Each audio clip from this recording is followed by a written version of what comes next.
Hello friends, एक बार फिर आपका स्वागत है नए वीडियो में।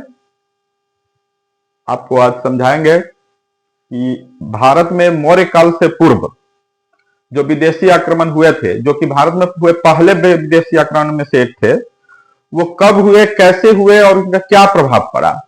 और एग्जामिनेशन के दृष्टि से, विभिन्न एग्जाम्स में पूछे जाने वाले क्वेश्चंस की दृष्टि से आपको एक एक चीज समझाऊंगा, जिससे कि आपको किसी अन्य वीडियो को देखने की जरूरत नहीं पड़े, अन्य सोर्सेस में जाने का कोई आवश्यकता नहीं पड़ेगा। इस वीडियो को एक बार समझ लेने के बाद आपको इससे संबंधित एक भी क्वेश्चन जो है कहीं नहीं जाने वाला है। आप वीडियो के साथ बने रहिए, एक एक क्वेश्चन का डिस्कशन करूंगा मैं और आपको समझाऊंगा कि किस प्रकार से जो है मौर्य काल से पहले विदेशी आक्रमण भारत में हुए थे। तो विदेशी आक्रमण जो सबसे पहला हुआ था भारत में, वो है ईरानी। बहुत बार क्वेश्चन पूछा गया है कि सबसे पहले भारत में किसने जो है आक्रमण किया। तो भारत में जो सबसे पहला विदेशी आक्रमण था वो ईरानियों के द्वारा किया गया था। ईरानियों के द्वारा ईरान जिसे कि प्राचीन काल में फारस कहा जाता था, फारस में एक हखमनी साम्राज्य हुआ जिसका राजा था साइरस जो राजा था, उसका जो दूसरा राजा था साइरस द्वितीय ने जो है 559 ईसा पूर्व से 529 ईसा पूर्व तक जो है शासन चलाया था और हखमनी साम्राज्य की स्थापना की थी। इन्होंने जो है भारत पर आक्रमण करने का प्रयास किया और रेगिस्तान के थ्रू जो है ये आए थे, लेकिन जो है इनको विशेष सफलता नहीं मिली। हालांकि इन्होंने कुछ भागों पर, जैसे मकरान उकरान तट पर इनका अधिकार हो गया था, लेकिन असली सफलता मिली जो इनका उत्तराधिकारी थे डेरियस प्रथम। 529 ईसा पूर्व में ये फारस के राजा बने और इन्होंने जो है भारत के गांधार, कंबोज महाजनपद में, आप इसको जो है जानते होइएगा, ये सब महाजनपद था उस काल में। कंबोज, गांधार, ये दो प्रांत जो थे सिंधु के पश्चिम, उन पर अधिकार कर लिया था डेरियस प्रथम को इतिहास में भारत में खास करके दारा प्रथम के नाम से जाना जाता है। पश्चिमी सोर्सेस में इसको डेरियस प्रथम। तो आप जब प्राचीन भारत पढ़ेंगे, खास करके यूनानी, ईरानी, तो आप देखेंगे कि हमेशा ही दो प्रकार का नाम होगा। एक नाम जो रोमन और ग्रीक सोर्सेस ने दिया है और दूसरा नाम जो भारतीय सोर्सेस में मिलता है। तो भारत में डेरियस प्रथम को दारा प्रथम कहा जाता था। तो दारा प्रथम ने सबसे पहले भारत के कुछ भूभाग पर अधिकार कर लिया था। कंबोज, गांधार, ये सब आज के डेट में से ये अभी इंडिया में नहीं है। अभी तो ये गांधार पाकिस्तान, अफगानिस्तान, इस सब में ये सब आता है उस बॉर्डर पर। और इसको अपना 20वां प्रांत बना लिया था। हेरोडोटस का नाम आपने सुना होगा, इतिहास का पिता कहा जाता है इनको। तो हेरोडोटस ने अपने बुक हिस्टोरिका में लिखा है कि डेरियस प्रथम ने जब अधिकार कर लिया कंबोज, गांधार पर, तो उन्हें अपने साम्राज्य का 20वां प्रांत बनाया। 20वां प्रांत, ये भी काफी एग्जाम यूपीएससी तक में पूछा गया। 20वां प्रांत बनाया गया। 20वां प्रांत अब है कि तो फिर इसके साम्राज्य में, हखमनी साम्राज्य जो डेरियस प्रथम के राज्य में कितने प्रांत थे, तो उनका प्रांत में 23 प्रांत था। 23 में 20वां प्रांत ये था। विजय पर निकले थे, जो इलाका मिलता था उसको प्रांत बना लेते थे। प्रांत के प्रमुख को क्या बोला जाता था? छत्रप। ईरानियों में प्रांत का जो प्रमुख होता था उस समय, प्राचीन ईरान में, तो उसको छत्रप बोला जाता था। छत्रप आप भारतीय इतिहास में भी बाद में सुनेंगे, शक, कुषाण, इस समय छत्रप होते थे। तो ये छत्रप जो है बना दिया जाता था हर प्रांत में। जिसे 23 प्रांत था, तो 23 में 23 छत्रप थे। ये जो प्रांत था कंबोज, गांधार, यहां से काफी पैसा मिलता था, ऐसा हेरोडोटस ने कहा है कि इससे जो है काफी ज्यादा रेवेन्यू जो है ईरानी साम्राज्य को प्राप्त होता था, जिसका जो है ईरानी उस समय जो एक माप का प्रणाली था, उसमें 360 टैलेंट सोना इन प्रांत से, जो 20वां प्रांत था, इससे मिलता था। फारस के साम्राज्य को। और यह जो मात्रा थी सोना की इतनी ज्यादा थी कि पूरे साम्राज्य जो 23 प्रांत का जो रेवेन्यू था उसका 1/3 सिर्फ इसी से आता था। 1/3 ऑफ द रेवेन्यू मतलब 1/3 33% सिर्फ इससे आता था, इस प्रांत से। मतलब उस समय भारत समझ जाइए कितना सोने की चिड़िया थी कि उसका एक साइड का जो एक प्रांत था उससे इतना रेवेन्यू आ जाता था कि पूरा जो ईरानी साम्राज्य जो इतने दूर में फैला हुआ था उसका उसका जो है 1/3 सिर्फ इतने से ही आ जाता था। मतलब आज के डेट का खाली पाकिस्तानों अगर देख लेते तो पूरा ईरानी साम्राज्य से ज्यादा हो जाता। मतलब जितना बड़ा वो साम्राज्य था एकदम पूरा मध्य पूर्व उसमें था। तो पश्चिम एशिया लगभग पूरा था ईरान साम्राज्य में, बहुत बड़ा साम्राज्य था वो फारस का। तो भारत का उस समय ये स्थिति था। अब ये है कि इससे प्रभाव क्या पड़ा। बाद में जो है ना डेरियस प्रथम के बाद जब आगे जाकर के जब ईरानी साम्राज्य खत्म हो गया तो जब ये हखमनी साम्राज्य वहां खत्म होकर के जो है दूसरे वंश का शासन शुरू हो गया तो फिर ये सब प्रांत फिर स्वतंत्र हो गया और फिर इसमें इंडियन राजा सब राज्य करने लगे। तो ये स्थिति था। तो अब है कि ईरानी साम्राज्य एक्चुअली तो अल्पकालिक जो है आक्रमण था, अल्पकालिक ही उसका प्रभाव ये था मतलब शासन रहा। लेकिन इसका प्रभाव क्या रहा, प्रभाव इसका काफी ज्यादा रहा, एकदम अस्थाई प्रभाव रहा। कुछ तो अस्थाई रहा, कुछ प्रभाव अस्थाई रहा। अस्थाई प्रभाव में क्या है कि एक आरामाइक लिपि वहां पर लिखी जाती थी ईरान में, जो दाएं से बाएं। अभी हम लोग हिंदी लिखते हैं या इंग्लिश लिखते हैं, बाएं से दाएं लिखते हैं, जबकि ये जो लिपि है वो दाएं से बाएं आरामाइक। इसके कारण क्या है, इस लिपि के प्रभाव के कारण इंडिया में भी एक लिपि विकसित हुई, खरोष्ठी लिपि, जो दाएं से बाएं लिखी जाती थी। बाद में जो अशोक वसक के शिलालेख थे, अशोक के शिलालेख में आप देखिएगा कि खरोष्ठी लिपि में लिखा गया था। बहुत सारे शिलालेख जो इस एरिया में पाए गए हैं पश्चिमोत्तर भारत में।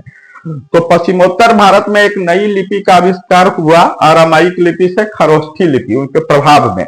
और अभी भी आप देखिएगा बहुत सारी भाषाएं जो पश्चिम भारत से रिलेटेड है या पाकिस्तान में है वो जो है दाएं से बाएं लिखी जाती है। जैसे उर्दू, फारसी, ये सब भी दाएं से बाएं लिखी जाती है। तो समझ गए आप, ये एक अस्थाई प्रभाव पड़ा, खरोष्ठी लिपि का विकास हुआ। दूसरा है स्तंभ लेख। स्तंभ लेख जो है ना, ये सब लिखने का प्रचलन ईरान में ही था। अभी जो डेरियस प्रथम ने जो ये सब आक्रमण किया है और ये जो अधिकार कर लिया, इसका उन्होंने अपने शिलालेख जो है डेरियस प्रथम का, ये 3 शिलालेख बहुत इंपॉर्टेंट है। बेहिस्तून का शिलालेख, पर्सिपोलिस, नक्शे रुस्तम, इन सब शिलालेखों में डेरियस प्रथम ने कहा है और वो अपना साम्राज्य विजय वगैरह के बारे में लिखा है। उसमें इसका जिक्र किया है कि इंडिया में कैसे किया था, शासन किया था, कैसे अधिकार किया था, लड़ाई हुआ था, वो सब। तो ये जो शिलालेख लिखने का जो प्रथा है, समझिए 516 ईसा पूर्व में उसने भारत पर यह किया था और उस समय का ये शिलालेख सब है। तो बाद में 273 ईसा पूर्व में आपको पता है कि अशोक जो है राजा बना। तो अशोक के राजा बनने के समय मतलब करीब 200-250 साल बाद भारत में पहला स्तंभ लेखन मिलता है। तो ये ईरानी प्रभाव है। ईरान से जो इंडिया का इंटरेक्शन शुरू हुआ तो उसमें धीरे धीरे इंडिया वाले भी स्तंभ लेख लिखना शुरू किए। तो ये एक वहां का ईरानी प्रभाव है। दूसरा है ये क्षत्रप शासन प्रणाली। क्षत्रप जो है, ईरान बताया मैंने कि 23 जो राज्य था उसके प्रमुख को क्षत्रप बोला जाता था।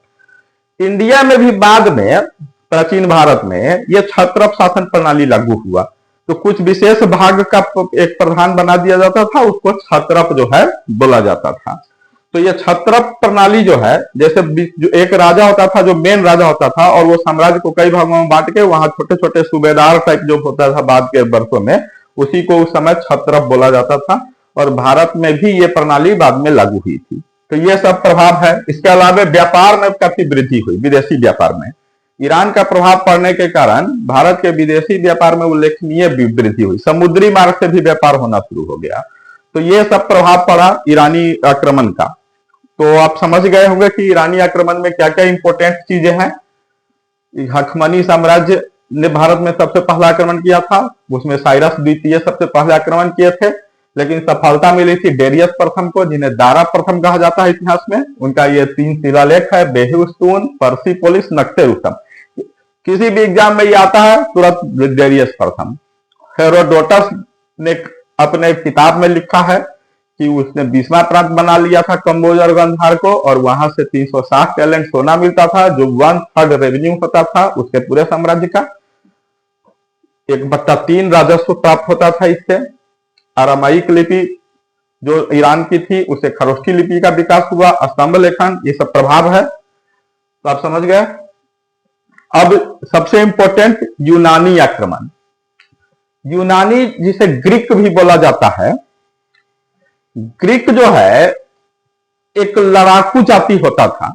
आपने पहले पढ़ा होगा स्पार्टा, एथेंस और स्पार्टा का नगर राज्य होता था। वहां पर आपस में वो सब युद्ध लड़ते रहते थे, और मतलब काफी महत्वपूर्ण युद्ध उन्होंने लड़ा है। मतलब इतिहास के कई महत्वपूर्ण युद्ध जो है इन्होंने जो है यूनानियों ने लड़ा है, जिसमें आप एक बहुत ही महत्वपूर्ण एक मूवी आई होगी 300 देखे होइएगा। उसमें लियोनाइडस जो था, लियोनाइडस वो फारस के साम्राज्य, फारस वाले ही जो है वहां का राजा जो जेरेक्स था, उससे उसका लड़ाई हुआ था। जेरेक्स से लियोनाइडस का, लियोनाइडस जो है स्पार्टा का राजा था। तो वो काफी इंपॉर्टेंट जो है लड़ाई हुई थी, जिसमें 300 सैनिक ही इसका करीब 25-30 हजार सैनिकों को पूरा रात रोके रखे हुआ था।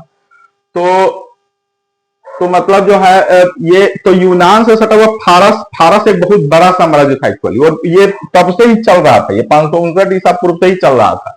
बाद में जाकर के यूनान में जो है छोटे छोटे जो नगर राज्य थे, उसी में से एक राज्य था मेसिडोनिया।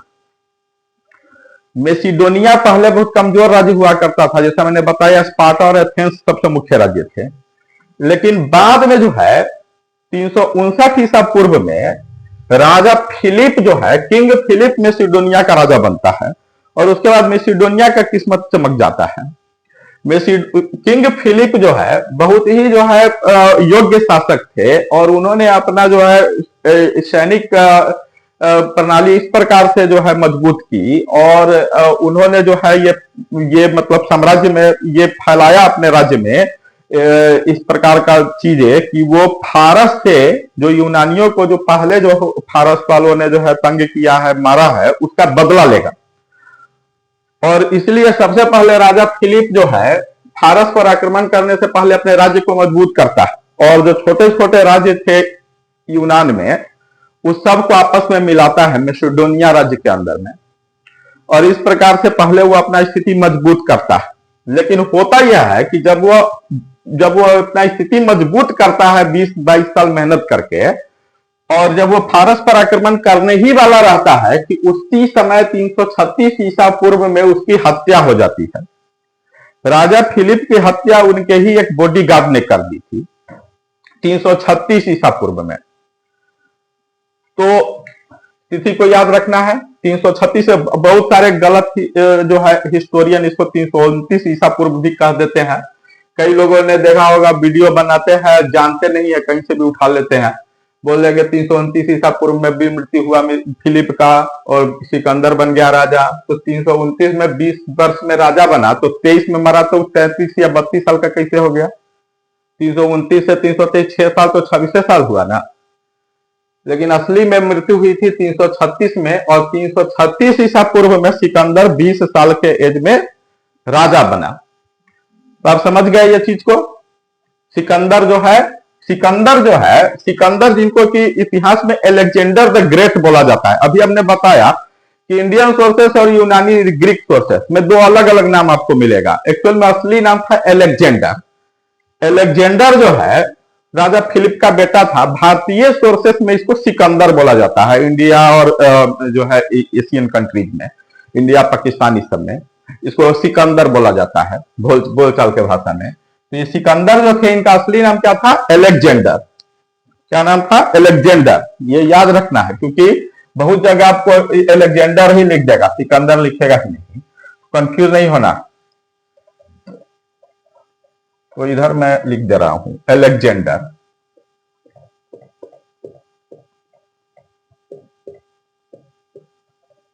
अलेक्जेंडर नाम था इनका। अलेक्जेंडर का जन्म हुआ था 306। ये सब वन शॉट जो एग्जाम होता है, वनडे वाला, एक नंबर वाला जो एग्जाम होता है, उसमें काफी पूछा जाता है सिकंदर का जन्म कब हुआ था। तो 356 ईसा पूर्व में हुआ था। कहां हुआ था? तो मैसिडोनिया में हुआ था। मैसिडोनिया राज्य था, वहां पर हुआ था। ठीक है। इनकी मृत्यु कब हुई? तो 323 ईसा पूर्व में हुई बेबीलोन में। बेबीलोन आज के डेट में ईरान में आता है। ठीक है। तो ये बेबीलोन में मृत्यु हुई। अब राज्याभिषेक 336 ईसा पूर्व में 20 वर्ष की अवस्था में अलेक्जेंडर सिकंदर राजा बने।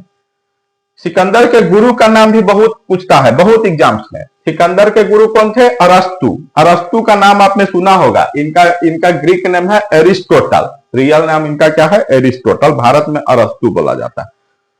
अरस्तु जो है काफी फेमस, आपको जो है ये फिलोसोफर है, हिस्टोरियन है। आपको बहुत सारे चीज का पिता इनको बोला जाता है। आप बहुत सारे जीव विज्ञान और ये सब कितना सारा विज्ञान पढ़िएगा, बहुत सारा इसमें जो है फादर क्या है तो बताया जाएगा, अरस्तु है। मतलब बहुत नॉलेज वाले ये थे व्यक्ति। हर प्रकार के जो है सामाजिक विज्ञान से लेकर नागरिक शास्त्र, ये सब का पिता ये है अरस्तु। तो अरस्तु के शिष्य थे सिकंदर। इसी से समझ जाइए कि कितना ज्यादा नॉलेज सिकंदर को था। तो एरिस्टोटल का जो, अलेक्जेंडर का जो गुरु थे एरिस्टोटल, अरस्तु, ग्रीक सोर्सेस में क्या बोलते हैं इसको? एरिस्टोटल। एरिस्टोटल काफी विद्वान व्यक्ति थे और सिकंदर को बचपन से ही उन्होंने इस प्रकार की शिक्षा दी थी। उन्होंने 3 साल लगातार सिकंदर को पढ़ाया था और इस बीच में राजनीति, दर्शन से लेकर के कूटनीति का इतना बृहद ज्ञान उनको दे दिया था कि सिकंदर काफी परिपक्व हो गए। और बाद के दिनों में वो अपने पिता के साथ जो है कुछ छोटे मोटे एक्सपेडिशंस में भी, सैनिक अभियान में भी जाने लगे थे और वहां उन्होंने अपना कौशल परिचय दिया था।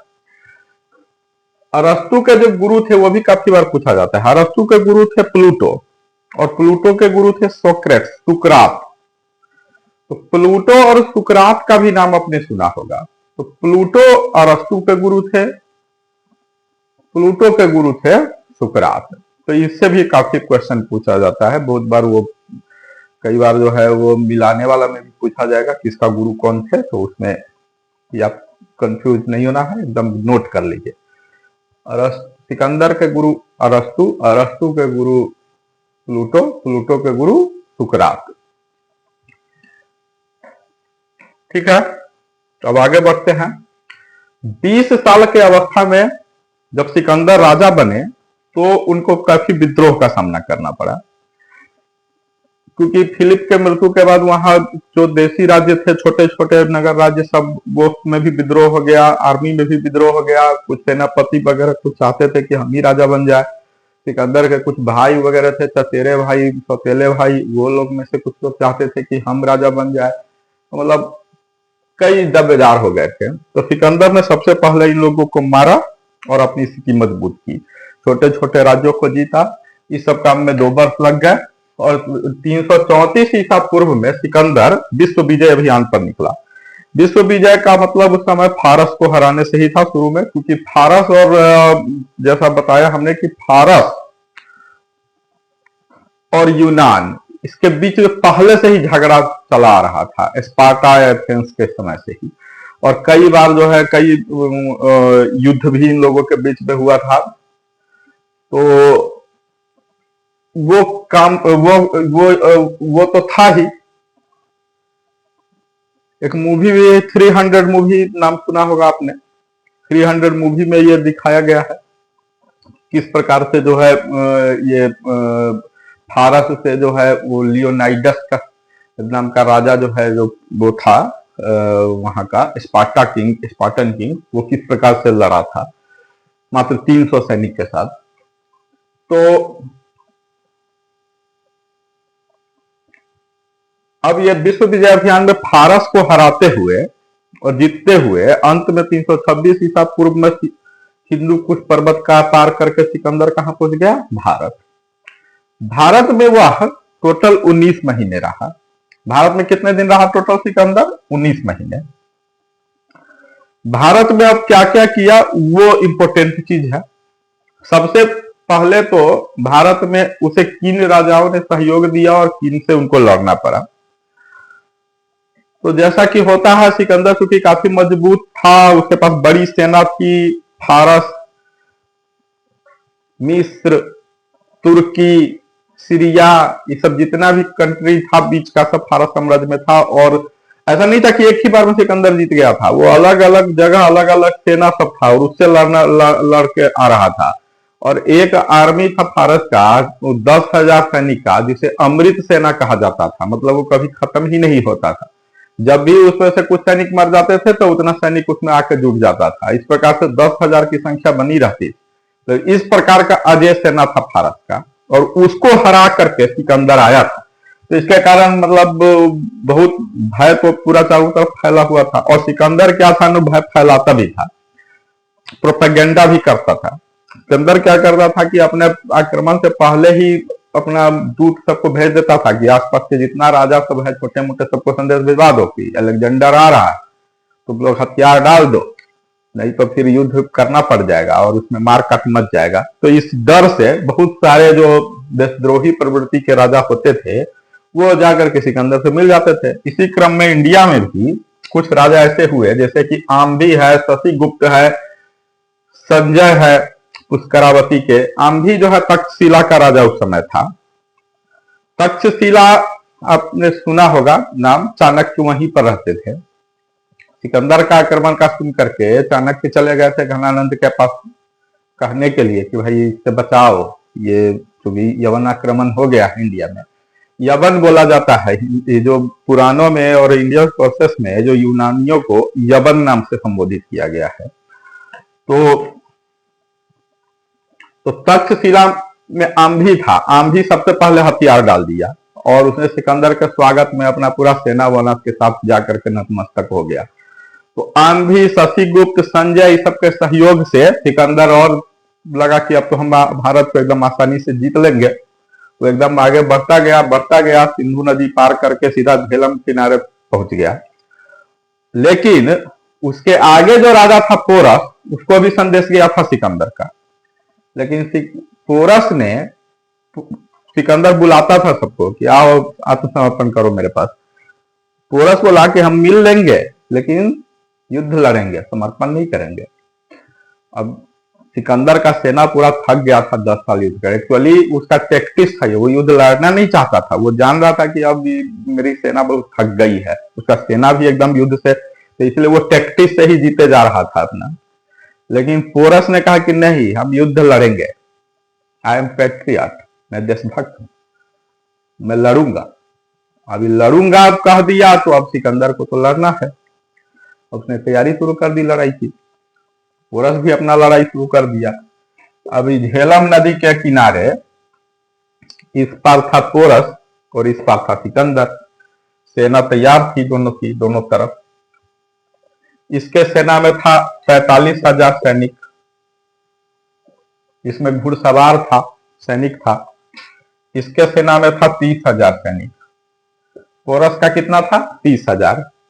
लेकिन इसका खासियत यह था कि इसके पास था 130 ठो हाथी, वार एलिफेंट, युद्ध लड़ने वाला हाथी।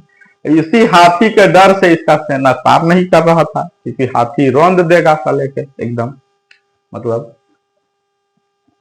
समझे। तो हाथी इसको रौंद देगा, इस डर से वह इसको पार नहीं करना चाह रहा था। तो सिकंदर ने क्या किया कि कुछ दिन इंतजार करने के बाद देखा कि ये तो चाह रहा था कि ये इस पार हो जाए। अब पोरस का कहना था कि हम कहे पार करें, हम तो अपने इलाके में है, मैं क्यों पार करूंगा, आपको पार करना है, आप आए हैं आक्रमण करने, आप पार कीजिए।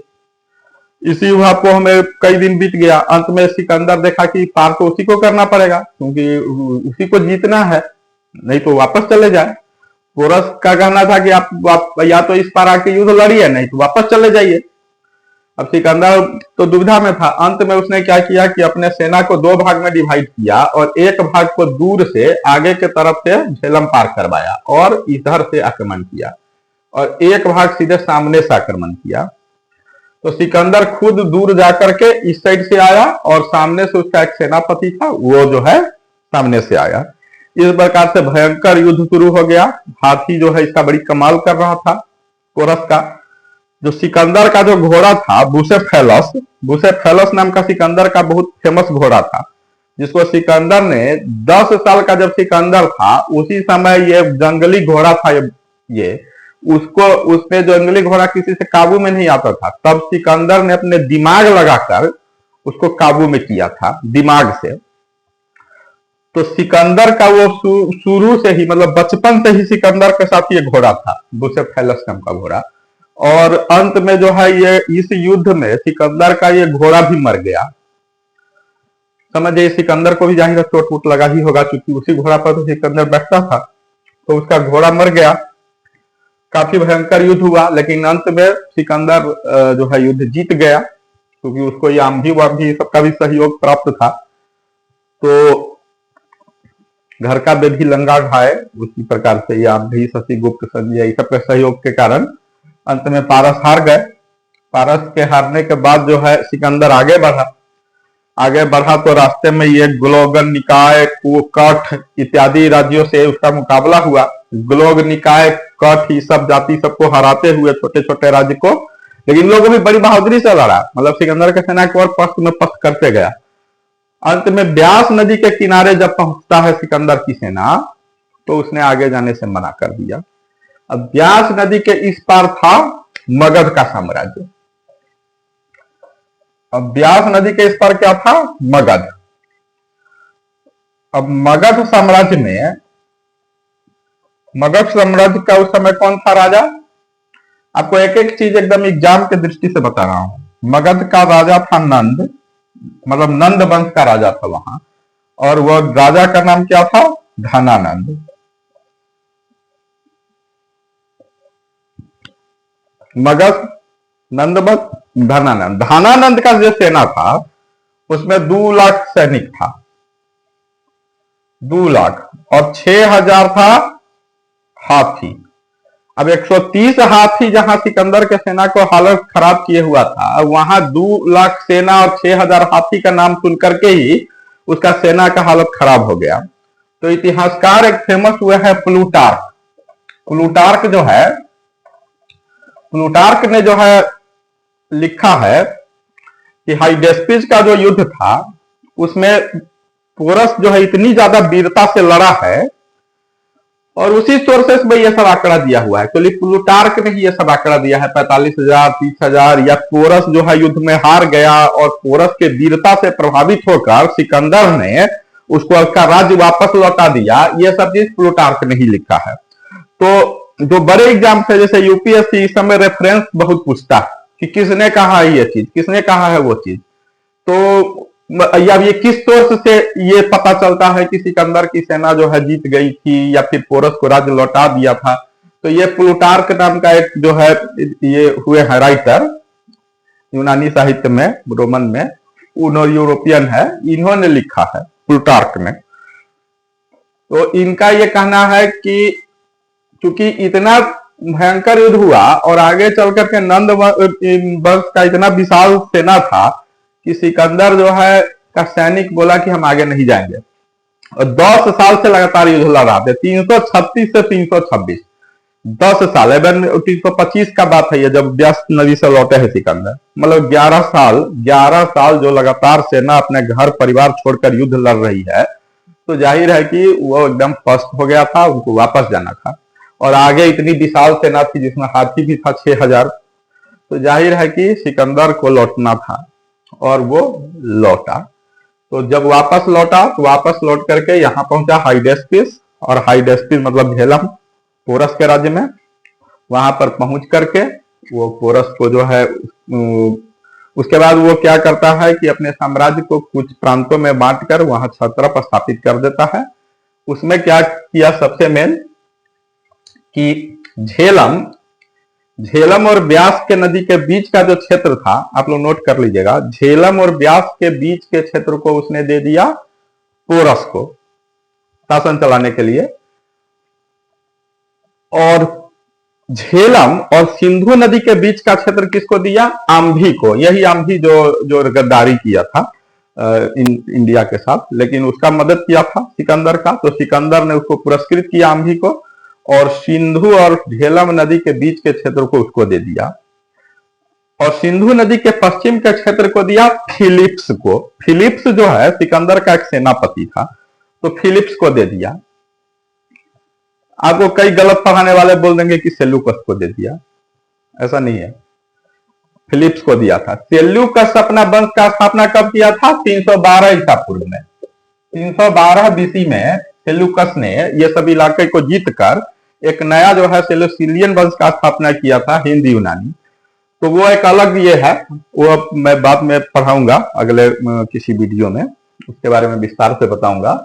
तो सेल्यूकस को नहीं दिया था।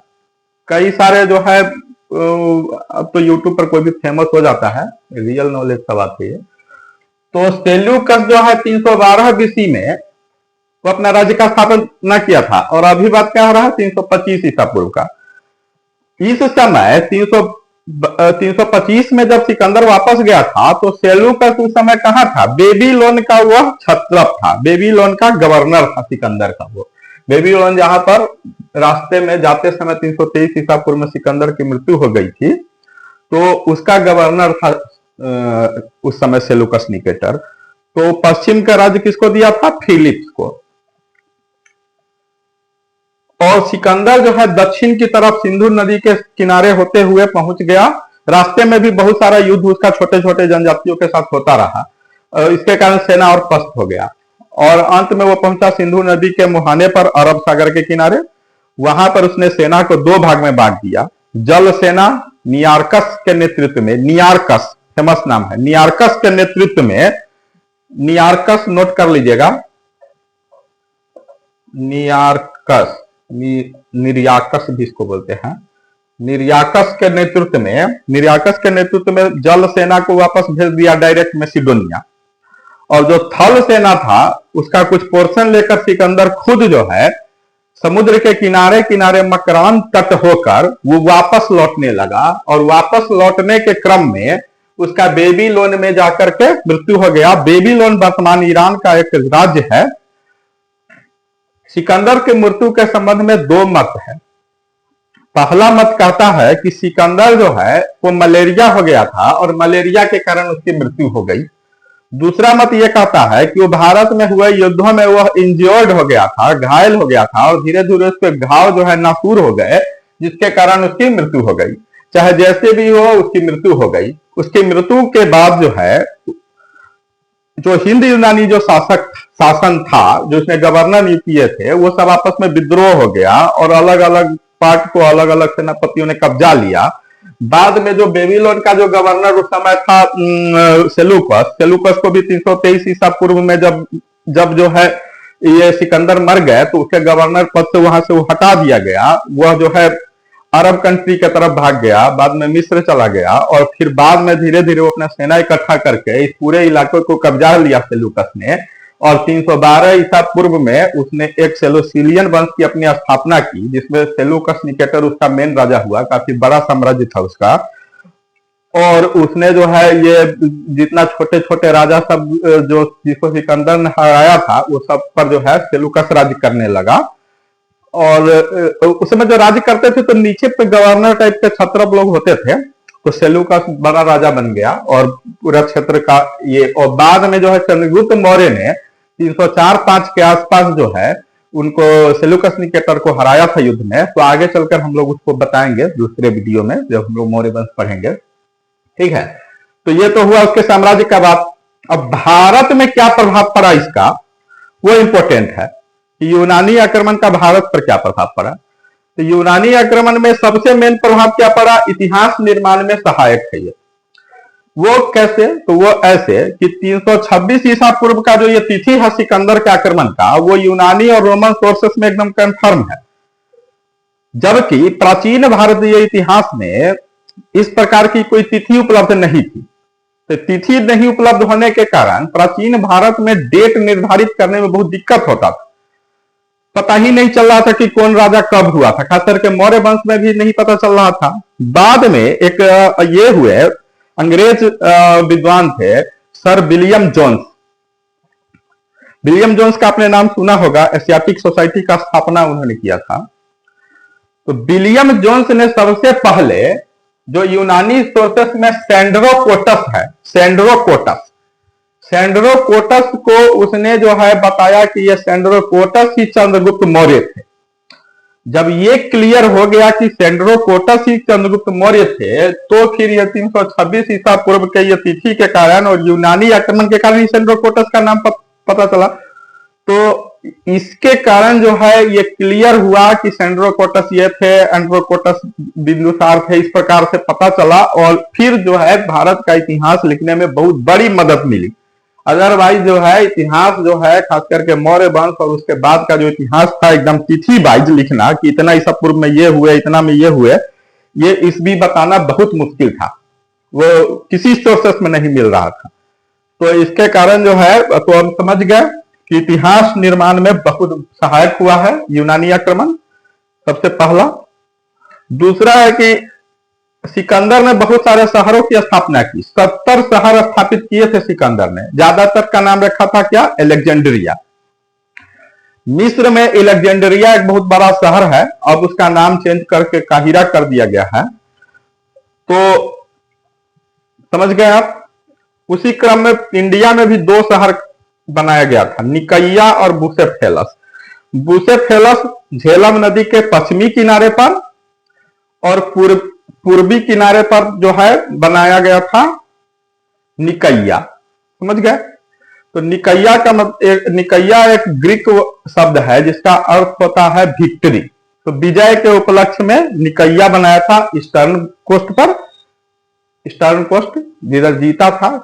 और घोड़ा जो उनका मर गया था उनके याद में वेस्टर्न कोस्ट पर झेलम के बनाया था बुसेफेलस, अपने घोड़ा के नाम पर बुसेफेलस शहर, बुसेफेला। तो ये एक इंपॉर्टेंट जो है चीज है, जो प्रभाव है। ऐसे हालांकि आज के डेट में ये दोनों शहर ही उपलब्ध नहीं है, न निकैया उपलब्ध है न बुसेफेलस उपलब्ध है। तो भारत में ये प्रभाव कोई ज्यादा इंपॉर्टेंट नहीं है। अब है कि और क्या प्रभाव पड़ा, तो ये मुद्रा सिक्का जो है, ग्रीक लोग जो थे, यूनानी लोग, वो अच्छा सिक्का ढालते थे। जैसे 323 ईसा पूर्व में बेबीलोन में सिक्का ढाला गया था, उसमें पोरस को दिखाया गया है और सिकंदर को युद्ध लड़ते हुए दिखाया गया। उसमें पोरस हाथी पर है, सिकंदर घोड़ा पर है। तो मतलब इस प्रकार के सिक्के जो है एकदम चित्रात्मक सिक्के, डेट डाल के सिक्के, नाम लिखकर सिक्के, ये सब इस प्रकार का जो सिक्का था वो बनाना जो है उस समय वो लोग बनाते थे, यूनानी लोग। जबकि भारत में जो उस समय जो सिक्के बनते थे वो बहुत ही साधारण किस्म के होते थे। आहत सिक्के जिसको बोलते थे, निष्क बोलते थे, उसमें बस एक पंच मार दिया, सिक्का हो गया। मतलब बहुत मतलब साधारण किस्म के सिक्के होते थे। तो सिक्का में जो है बाद में यूनानी प्रभाव में जो इंडिया में सिक्के बनने लगे तो वो सिक्के काफी अच्छे बनने लगे। और बाद के इतिहास लेखन में सिक्कों का बहुत योगदान रहा है। जैसा मैंने मेरा पिछला वीडियो देखिएगा जिसमें भारतीय इतिहास के स्रोत हमने बताया है, तो उस स्रोत में हमने बताया है कि सिक्के किस प्रकार से उपयोगी है।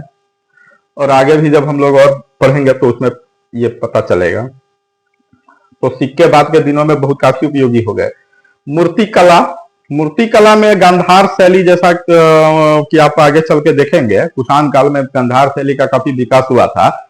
उसमें भगवान बुद्ध की जो मूर्तियां है वो यूनानी देवता अपोलो से मिलती है। ग्रीक जो गॉड है अपोलो, उनसे मिलती हुई मूर्ति बनाई गई है भगवान बुद्ध की। तो ये गांधार शैली भी जो है एक बहुत इंपॉर्टेंट चीज है जो यूनानी प्रभाव के कारण इंडिया में विकसित हुआ। तो ये चीजें हैं। इसके अलावे जो है इंडिया में युद्ध में पहले हाथियों का ज्यादा उपयोग होता था। ये देखते हुए घोड़ों का उपयोगिता जो है इंडिया में भी युद्ध में घोड़ों का उपयोगिता बढ़ने लगा इसके बाद, यूनानी आक्रमण के बाद। और पश्चिम भारत में बाद और ईरान वगैरह में मुस्लिम जो हुए बाद में, वो सब घोड़ों का इस्तेमाल किए यूनानी प्रभाव में ही। तो तो ये चीजें जो है इम्पोर्टेंट है इसमें। इसके अलावा जो है उस समय ये कुछ इतिहासकार, कुछ विद्वान भी जो है, जैसे एरिस्टोक्रेटस है, नियार्कस है, ये सभी सिकंदर के साथ भारत आए थे। तो यहाँ से लौटने के बाद उन्होंने भारत के बारे में अच्छी जानकारियां दी है, जो एकदम उस समय के हिसाब से है, और एक मतलब समकालीन स्रोत उपलब्ध कराता है भारत के इतिहास के बारे में। तो ये भी काफी इम्पोर्टेंट है। तो हम समझ गए कि मतलब किस प्रकार से प्राचीन काल में मौर्य शासन से भी पहले, मोहम्मद गजनबी, गोरी सबसे काफी पहले, शक कुषाण सबसे भी पहले यूनानियों और ईरानियों ने भी भारत पर आक्रमण किया था।